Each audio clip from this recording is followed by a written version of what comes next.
Okay, well, that's Mike Mickens from Lee Filters. I'm Rick Smith with Broadcast Blinds. Mike, you've been in the industry a pretty long time. How long have you been around? Uh, since my mama gave birth to me. Oh, in the industry, 35 years, about that. Yeah, So and give or we take, started in the give or take a broadcast few side of years. things for the Millennium broadcast in the year Mm-hmm. 2000 when Good Morning America built their new studio in Times Square, which was totally a glass studio. Yeah. We assisted with the installation of that, and then from there, we've been doing our own studios ever since. Um, that was an interesting setup because, as I say, it was all glass, Mm-hmm. and light control became a huge issue there in terms of getting all the right shots. So what year was that? That was 2000. Actually, the studio went in 1999. And of course, 2000, we were waiting for the 2K computer meltdown, which never occurred. Right. And they managed to make it through the whole broadcast. And the next day we were there. I mean, everybody was still here. It was amazing. Yeah. So what we're talking about today are the challenges of Windows in studios. And how we can fix them. Exactly. Thank you, Mike. How we can solve those problems that people may have and are not quite sure how to resolve the issues. So. And we find those problems all over because we find them in people's home studios. Mike, I don't know if we can, yeah, well, there you go. We got Mike's home studio. Right here. And we see him all the time with, what was that, Room Raider on? Oh, yeah. People, you have to make everyone is in the pandemic is working from home, so remotely. So, you have to do some kind of correction, which I presently do not have any correction so I can show examples of what you might need in your home, but you do it on a larger scale for studios, but it's the same process. So there are people who need it just for their home studio, and then people need it for NBC or I don't know if we're allowed to mention all the places you have installed, but go ahead, Rick. Tell me where.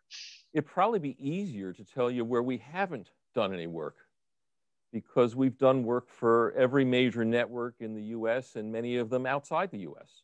Mm-hmm. Furthest we've gone is China. I'm still waiting for an invitation to Australia. Hasn't come yet. It's pretty sunny there get too. That one? I think we have offices there. We can arrange that. So, what's our next step here? What are we going to talk about? Well, so I guess one of the things that we were talking about the other day was a studio we did recently in Bethesda, Maryland. And actually there, we didn't do the studio, we did the newsroom, because they will have some shots from the newsroom of people working and the world outside, even though they've got a very high-tech studio, which has no windows, no light, sound deadened to everything. And in that particular instance, we've got about 80 linear feet of gels across windows so that they control the daylight coming in. In that particular instance, we've got 2 stops of gels. We actually set it up so sometime in the future, they will probably add another 2 stops of scrim to go in front of the gels. Helps to bring down reflections from the gels. So we don't know who's attending this, so maybe we want to explain why we're using the gels. I mean, when I look out the window, I can see my backyard perfectly clear, correct? But this camera right here can't see it like my eyes can, because my eyes and my brain work together to manipulate the image so I can see it right away. So cameras are not that smart yet. So what we need is neutral density, something to cut the amount of light, like this, like sunglasses, right? But this is sunglasses for Windows, right? So do you want to talk about what neutral density is, or what do you want to do? Well, you're probably better suited to talk about that, but we've got a video we can use to show it a little bit. That would show your product. If we can roll that in. Yeah. So this is in San Francisco, overlooking the ferry terminal. And what you can see right now is 3 levels of density. But now we're going to, hopefully the video is going to run, and you'll see what is acceptable, and then it'll turn into something that's totally unacceptable. Mm-hmm. And the question is balance the amount of outside light with your inside light. Now, this is a studio that just had work lights on, but it's rather amazing how we could still see it, yet it just disappeared. The whole place Mm-hmm. just whited out. Right. So, Mike, So explain. Go ahead. Explain what? What do you want to explain? Neutral density? What's Explain ND? how it works. Oh, how neutral density works. Well, neutral density, it stands for, it's basically a gray filter, right? So it doesn't change the light waves in any direction. So the color is never shifted, right? So you just want a flat, across the spectrum, nice, neutral. That's why they say neutral density, right? It's just gray filter, right? And what it is there's different levels of it. There's one-stop reduction, which is about 50% of the light is kicked or killed, right? There's 2 stops, which is N6, right? Which is on a camera is 2 stops, but you're physically cutting 75% of the light, and so on and so on as you go ND9, and it goes all the way up to ND5. By the way, did you know that, Rick? So ND5 is what you get arrested for having on your car windows, right? ND5 is you can look at the sun. That is the final thing that just a little known fact, kind of weird, but if it's totally neutral across infrared and the entire spectrum, right? Even infrared and ultraviolet, then you can use ND5 to look at the sun. It's so the that's first what they use at the White House when they've got eclipses? Right, exactly. Don't go there. All right, so so just a weird example. So that's ND, but and how is ND made? It's made like lighting gels. And, we produce it in the UK in a factory using we coating different sides of the gel to make it a perfect, easy kind of. It's always consistent since 1960s.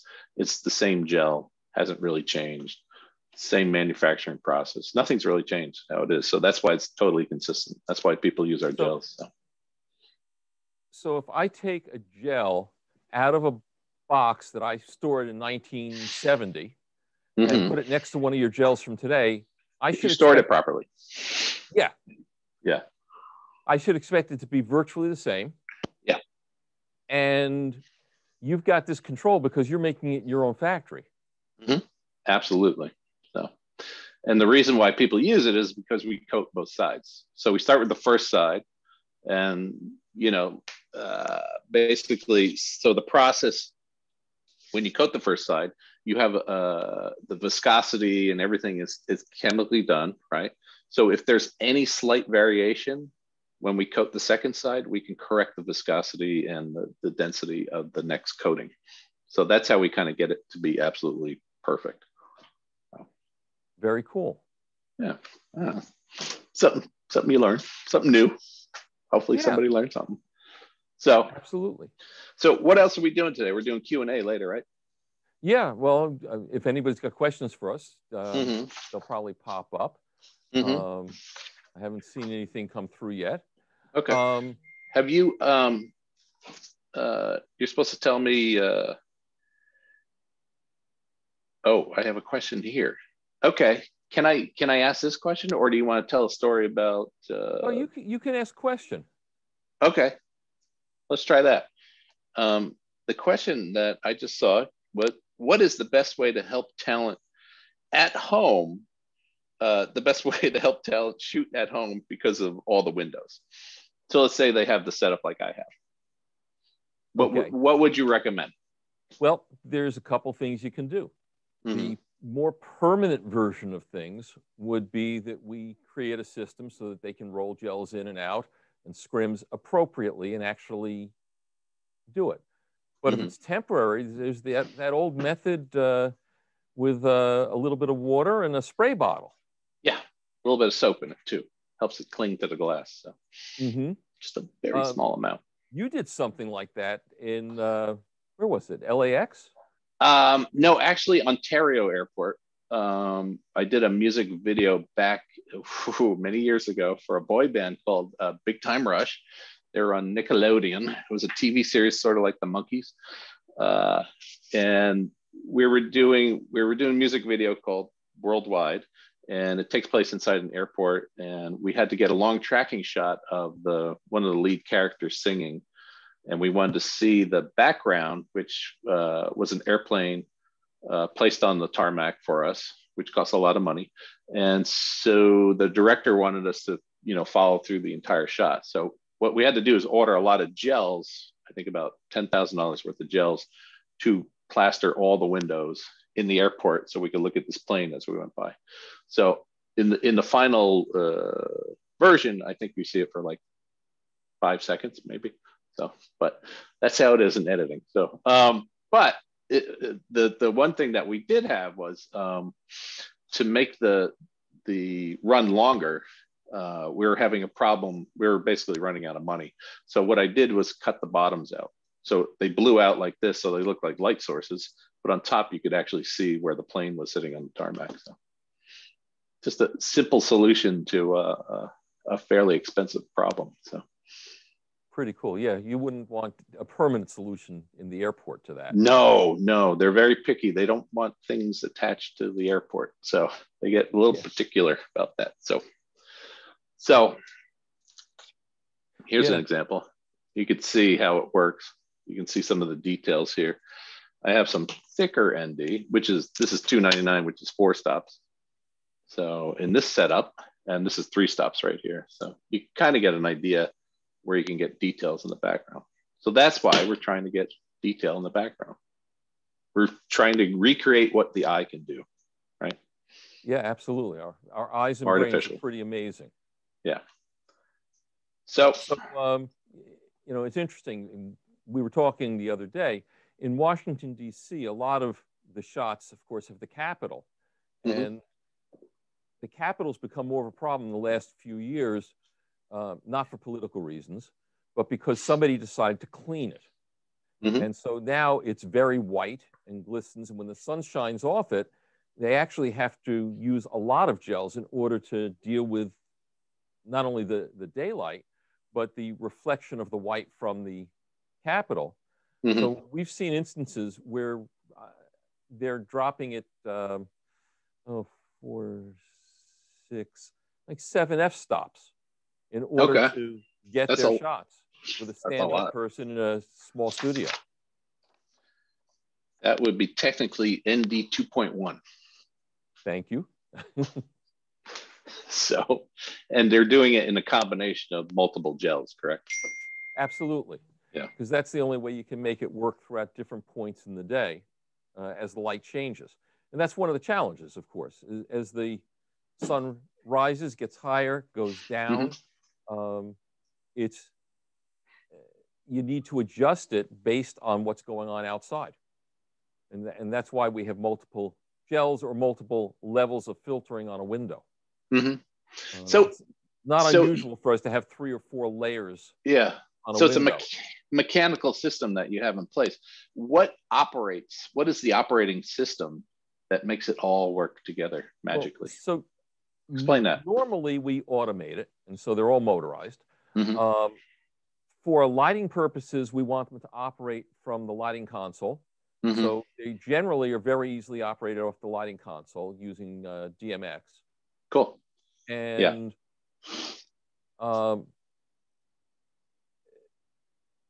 then we also set up backup keypads so that should something go down, you could still operate it from the, just walk over to a keypad and press a button and operate what you need to operate.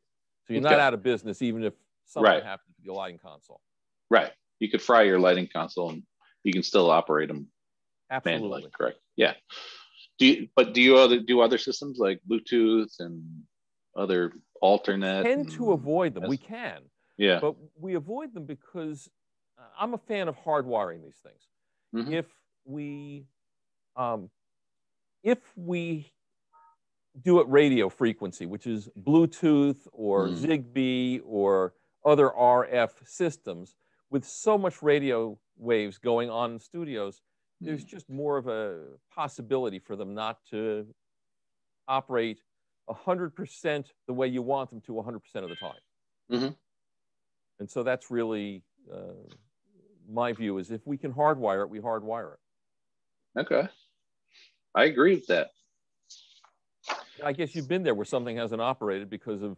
that happens all the time. Literally with wireless. On a film set, Murphy's Law is the king. So there's always going to be a failure, but there's always a redundant system. Yeah, there's always... McDonald's corollary to Murphy's Law? What's that? Murphy was an optimist. Yeah, there you go. But it's true. You have to have redundant systems always built in. So, mm-hmm.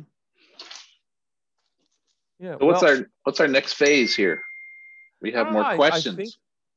I think, I don't know. Are there any questions that we haven't hit already? There is one here. It says, how does neutral density work? But I think you sort of addressed that already. Yeah, it's just basically gray filters that go across the broad spectrum, the visible spectrum, and part of the invisible spectrum, right? UV and IR. So, and it just reduces things. And it's always been based on camera filtration. That's where it started, on the Ratten filters. So, but then it became lighting filters. So, yeah. So, okay. Do we have any other questions? Well, I don't see any. Okay. So I guess the answer to that is no. We might as well close it up. Oh, wait. Oh, here we go. Here's one. I like this one. I'm going to ask this to you. Okay. What was the hardest install you've ever had to do? And who installs your systems? Well, I can do the who installs our system easily. That's easy. Our staff installs our system. We've always got our guys on site, mm-hmm. and generally we do all the work. Occasionally we've had to use somebody local because of agreements that were in place, but we've always got our guys on site regardless. Mm-hmm. So that's the easy part. So you supervise everything, even if there is. What's that? You have total quality control over it. Absolutely. It's total from soup to nuts. We manufacture it, we install it, we make sure it's the way we want it to be before we walk out the door. Mm-hmm. So hardest install was one this past fall for ESPN. They built a temporary studio overlooking the Brooklyn Bridge. And the windows were about 15 feet wide. There was no room at the top of the window to have a system that rolled down. So we had to do a system that would come up from the bottom without any visible lift cords. So we had to go 15 feet wide, no lift cords. There's a motor system that we have used before that would do this fairly easily, not the no sagging or anything on the 15 feet wide, but at least working, except at that moment there were only 2 motors in the United States and I needed 42, and I needed to make this whole thing happen in 3 weeks. So we did make it happen. We actually designed, as we were installing, just prior to installing actually, a new system that would do what we needed to do. It ran beautifully for the whole time that it was there.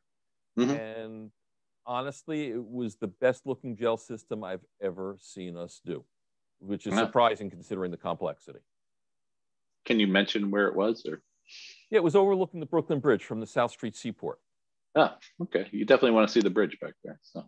Oh, yeah. It was totally a bridge view. And in this particular instance, there were roughly 15 feet wide, so roughly 60 feet of windows looking out at the bridge.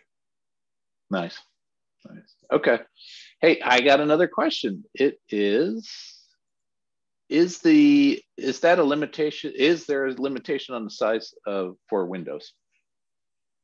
I know our product only comes, as wide as 5 feet. So you got 4 feet are standard and 5 feet we have additional. Right. So how do you make your?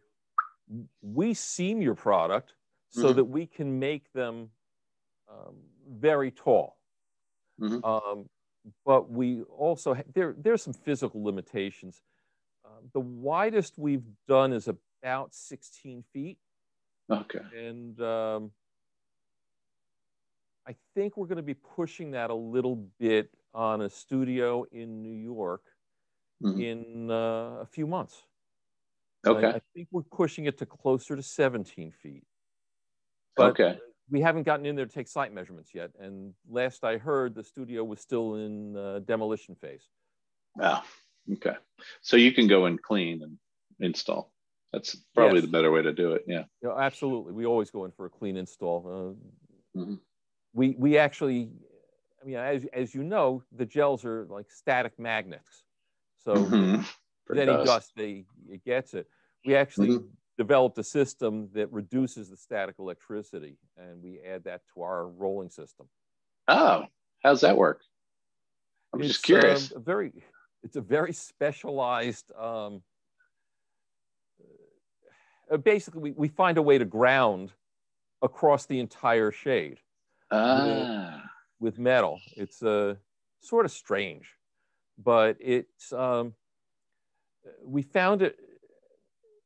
If you think of industry with film that's being used, I'm trying to think what would be some of the packaging plants, for instance, where they take two materials and put them together and then weld them. But they start with big sheets of film and they can develop lots of static. And for us, it's ugly. For them, it could be literally explosive.